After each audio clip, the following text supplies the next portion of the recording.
This is an RNZ podcast.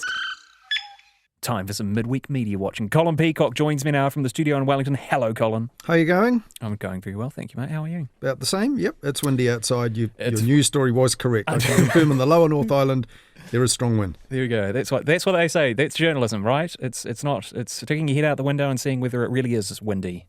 Exactly that, even though I'm in a windowless radio studio with no natural light or It's a metaphor, Colin. It's a metaphor. Yeah.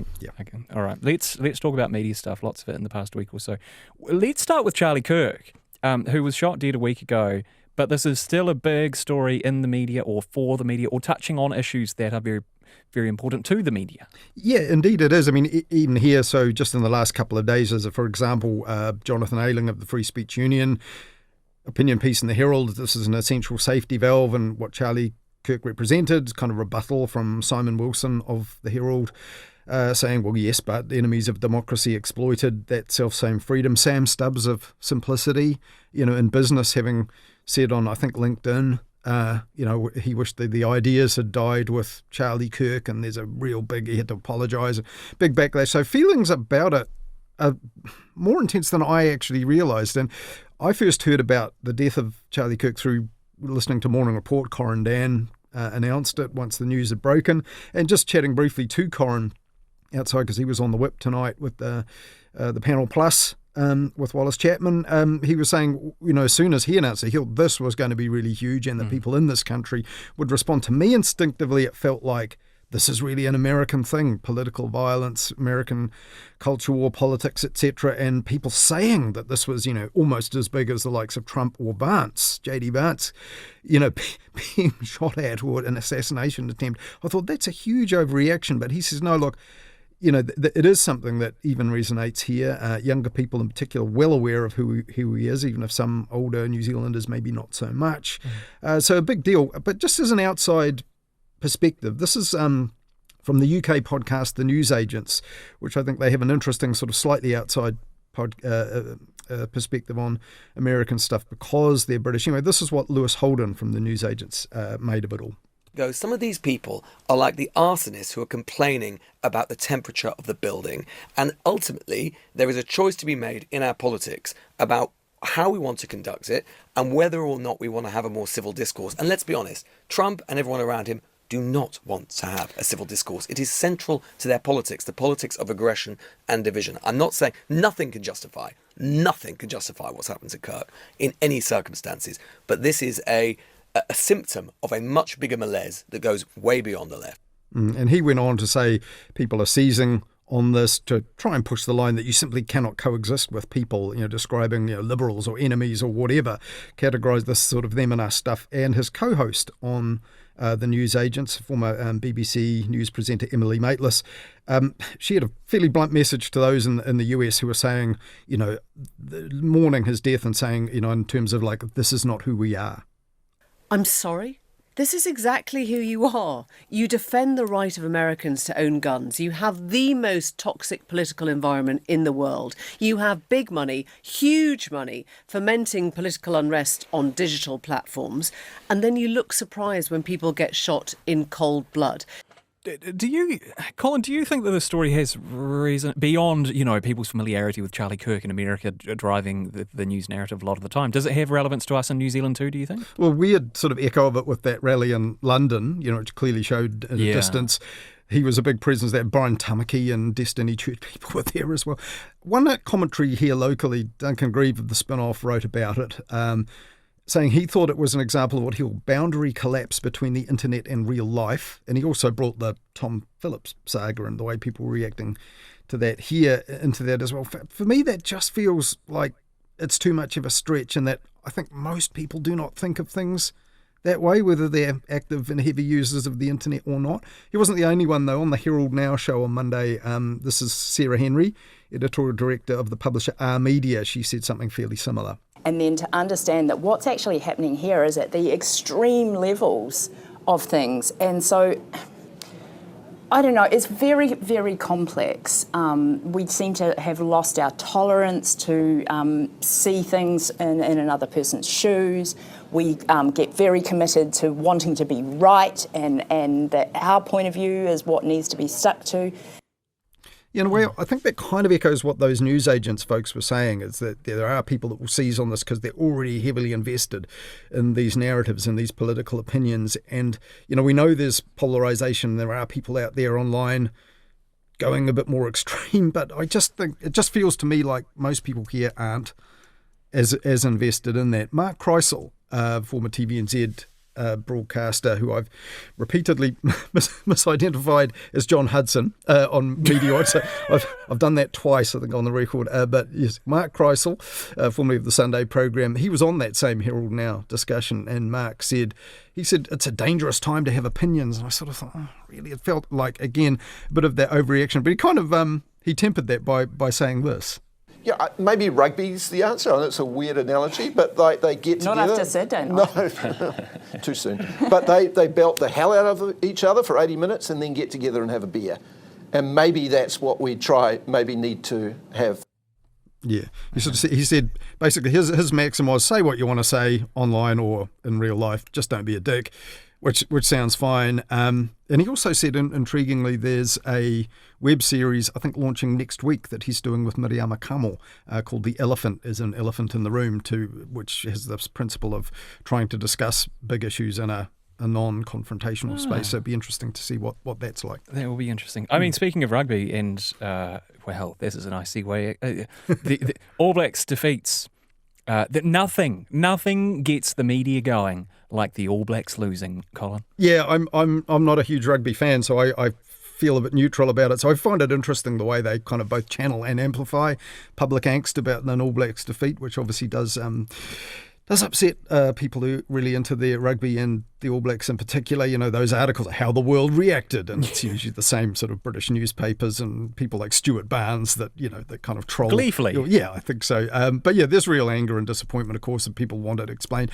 In fact, I tuned in on Monday night to listen to yourself and Jamie Wall, because you usually hear some quite erudite discussion of sport on there, and I think I heard, what is it you saying, like, they smoked the All Black corpse like a brisket and a braai in a Joburg car park or something like that. I didn't do the accent, but, yes, I used a colourful barbecue metaphor. Yeah. So Catastrophe in the Cake Tin, I did like that line. Jason Pine, who's quite a mild-mannered sports presenter, heard his sports show on Saturday. He was kind of asking if the All Blacks gave up, doing it kind of half-heartedly, but got a few bits of audio here I'd like to run through if I could. ZB's Elliot Smith, who I think Jamie Wall said he was sitting next to. It felt like listening to the commentary on Gold that he'd kind of almost given up. This is as the final Springbok try went in. 41-10. Kit to come. It's the Boks biggest ever win over the All Blacks. Wow. So he didn't have much to say, but clearly he's still got the energy, and he knows that what he's seeing is a big deal, and bringing it to life on the radio is pretty good. But after that, it's almost direct counterpoint. TVNZ had this kind of online analysis from a deserted Eden Park car park. This is in the dark, game's over, and the two of them looking really sombre. It's a guy called Luke, I'm afraid I don't know his name, their presenter, but he's talking to their digital sports reporter, Patrick McHenry, and this was on TVNZ Plus. Well, welcome to Sky Stadium after a long night, a tough night, at times very hard to watch. Pat McHenry, One News sports reporter with me. Pat, 43-10, record-breaking loss against the All Blacks. Where do we even start after that performance? He said it was hard to watch. It was kind of compelling in its own way, wasn't it, in the second half? 36 unanswered points, unprecedented. Yeah, the whole tone of it was like something like 2 hours after a terrible motorsport accident. Morose, it's sort of like someone giving a eulogy at their dog's funeral. Yeah, but in the dark, in a car park outside a stadium with all the lights turned off. Ashen-faced.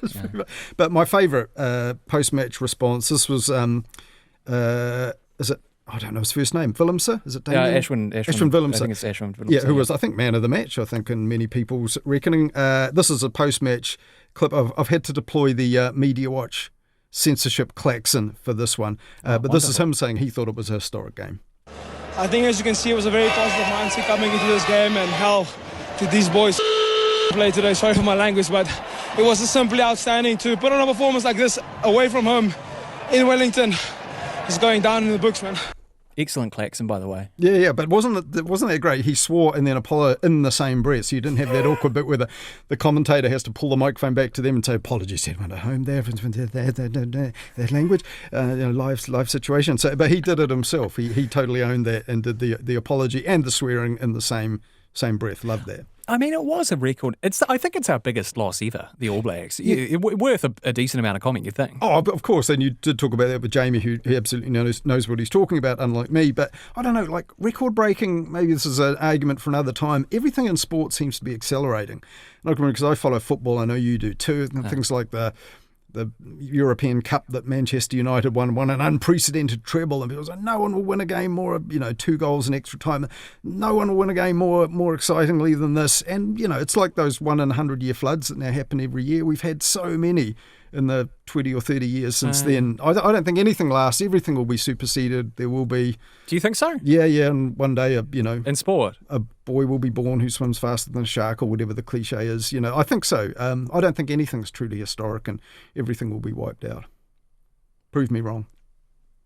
Sir Donald Bradman. Who's no, that? that's for another time. All right, sticking with rugby. Is he the guy that got the 99.9994%? That's right. Yeah, it's yeah. like 40 runs clear of anybody close to him. Cool. I'd be surprised if they've ever got broken that record, but I'm just being facetious there, Colin. Okay. Let's talk about Black Ferns, sticking with rugby, a history-making team. They did beat South Africa a couple of hours later in a World Cup quarter-final, but nothing even approaching the same media focus on that. What did you make of this? Well, people say that, and again, I don't follow it close enough to know, but I did find that interesting. That people were saying that because, of course, the Ferns won the Rugby World Cup so thrillingly here. What was it in 2020? 2021, I think. 2021, yeah. 22, was it? Yeah. Okay. Yeah, 3 years ago it was. That's right, because it was delayed. But you talked to Jamie about it and how Sia Khaleesi had talked about it and impressed everyone by having this deep knowledge of the Black Ferns, clearly paying attention, even though he's at the sharp end of the men's game. But people were saying when the Black Ferns won here, heightened interest in this was when you invest in sport, invest time and media attention, and so it pays off. And Jamie had mentioned Madeline Chapman's spin-off piece. 22 reasons she listed, the many complex truths why there was a lack of Black Ferns coverage when you compare it to the All Blacks. But she said, what people are likely noticing, these are her words, is the lack of Black Ferns coverage alongside All Black coverage on the 6 p.m. news when they both have upcoming matches. She wasn't the only one. This is the How to Dad guy, Jordan. Yeah. This is him also taking TVNZ to task on social media. One News are taking the absolute beep. Third night in a row, no mention of the Black Ferns. New Zealand's national women's rugby team, who are in a World Cup. They've made it to the quarterfinal, which is this weekend. My 3 girls are sitting behind me here on the couch thinking, hey, we're going to see a Black Ferns story. No story, no mention.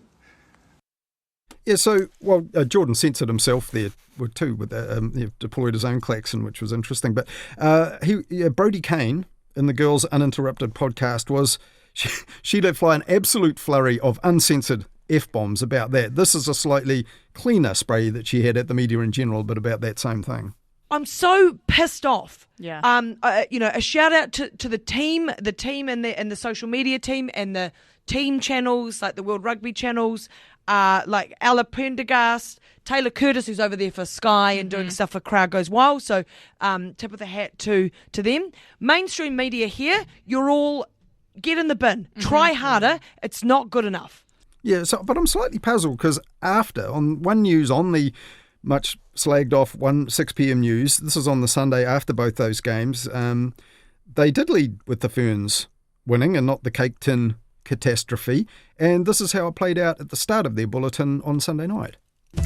Kia ora, welcome to sport, and what a 24 hours it's been. 2 New Zealand-South Africa showdowns on either side of the world, night and day between the results. The Black Ferns off to the World Cup semi-final after an emphatic second-half performance over Springbok women in Exeter, England. Braxton Sorensen McGee with 2 tries in channeling Sir Michael Jones's famous outstretched dive from the very first Rugby World Cup. Yeah, so as a casual viewer, and I watched the 6 p.m. news like a nerd every night, it did feel like the Ferns had, if not maybe not equal billing, but that it was certainly referred to. And during the week, Kate Nicol-Williams, TVNZ's correspondent in London, was with the team all week, I think. So I was slightly surprised that maybe in media in general terms, there was nothing like the coverage, given that this is a World Cup and they're the holders, etc. So that may certainly have. But the way that TVNZ in particular got singled out for it, I was a little surprised, because it felt to me, like a viewer of the news but not a massive rugby fan, that it certainly wasn't ignored. Colin, we've a couple of minutes left, and we should talk about the media coverage of the ongoing media coverage of the Tom Phillips story. Perhaps we will in greater depth a bit later on, but I did want to talk to you in the last couple of minutes about this Stuff publishing a recording of a police radio call in the pursuit of Tom Phillips.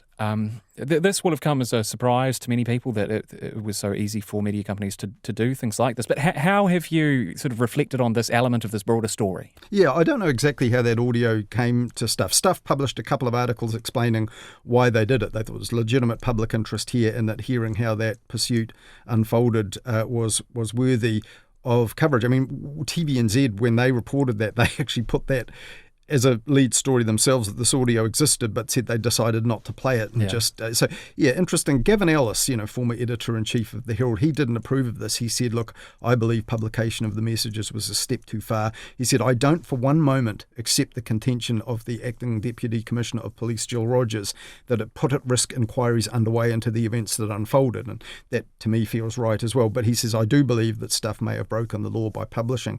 And on the Facebook forum, Kiwi Journalists Association, where a lot of journalists post messages, sometimes journalists of some experience, and there's a bit of a schism, because the older school journalists have sometimes particular preoccupations that other journalists find not so significant. But anyhow, a lot of them were saying, I can remember we had a police scanner in the newsroom, and the convention always seemed to be that you could hear it, you could monitor it, and the police understood that that newsrooms would hear it, would use it for information and for tips, and then follow up on what was in it, but not record it, and certainly not broadcast or quote verbatim from it. That seemed to be the convention. But yeah, police still pursuing this, I think, under the terms of that Radio Communications Act, so we'll see what happens in terms of the legal aspects. Indeed. Colin Peacock, thanks as always.